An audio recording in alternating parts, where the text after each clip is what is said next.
அஸ்ஸலாமு அலைக்கும் ரஹ்மத்துல்லாஹி தஆலா பரகாத்துஹு. நான் எடுத்துக்கொண்ட தலைப்பு வறுமையின் சிறப்பு. வறுமையின் கஷ்டம் ஏற்பட்டால் இதனை சோதனை என்று விளக்காமல் இறைவன் நம்மை தண்டித்து விட்டான். இன்று இன்னும் ஏராளமான மக்கள்கள் இருக்கிறார்கள். இன்னும் சிலர் இறைவன் நம் துவாவை எல்லாம் ஏற்க மாட்டார், இது முசீபத் என்று எண்ணி கவலைப்படுவதும் இருக்கிறார்கள். ஆனால் இஸ்லாமிய மார்க்கத்தை பொறுத்தவரை வறுமை என்பது சிறப்பிற்குரியது.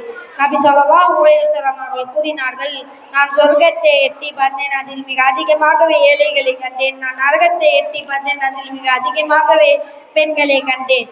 அறிவிப்பாளர் இம்ரான் பின் ஹுசைன் அலி புகாரி 3641. நபி ஸல்லல்லாஹு அலைஹி வஸல்லம் அவர்கள் கூறினார்கள், பணக்காரர்களுக்கு 500 வருடங்களுக்கு முன்பாகவே ஏழைகள் சொர்க்கத்திற்கு செல்வார்கள். 500 வருடங்கள் என்பது மறுமை நாளில் பாதி நாளாகும்.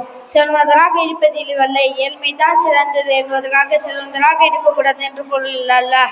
பணம் இருந்தால் நரகத்தான் போவான் என்று இல்லை. அதை கொண்டு தானம் தர்மம் செய்து சொர்க்கத்திற்கு செல்ல முடியும், தவறாக செலவு செய்து நரகத்திற்கு செல்ல முடியும். பொதுவாக பணம் தீமை அதிகம் தோன்றும். சினிமாவுக்கு போக சொல்லும், தண்ணி அடிக்க சொல்லும், கண்டதை பார்க்க சொல்லும், திமிராக பேச சொல்லும்.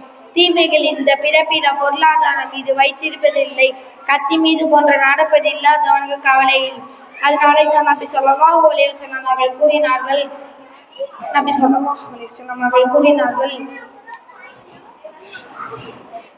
நம்முடைய நபிகள் நாயகம் ஸல்லல்லாஹு அலைஹி வஸல்லம் பணக்காரர்களை விட ஏழைகள் சிறப்பித்து பல ஹதீஸ்களில் கூறியுள்ளார்கள். நம்முடைய நபிகள் நாயகம் ஸல்லல்லாஹு அலைஹி வஸல்லம் அருமை சஹாபாக்கள் கூட வறுமை மூலம் சோதிக்கப்பட்டுள்ளார்கள். ஒரு தடவை நபி அவர்கள் சந்திப்பதற்காக சென்ற உமர் அலி அவ்வீட்டின் வறுமை நிலை பற்றி பின் வருமாறு குறிப்பிடுகிறார்கள்.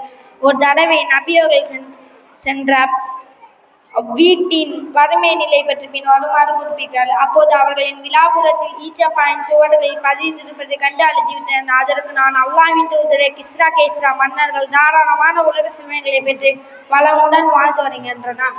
நபி அவர்கள் வீட்டின் வறுமை காரணத்தினால் 2 மாதங்கள் மேல் அடுப்பு பற்ற வைக்க முடியவதில்லை. நபி அவர்கள் மரணிக்கும் போது வரை தொடர்ந்து 3 நாட்கள் அவர்களுடைய குடும்பம் வீடு நிரம்ப சாப்பிடுவதில்லை.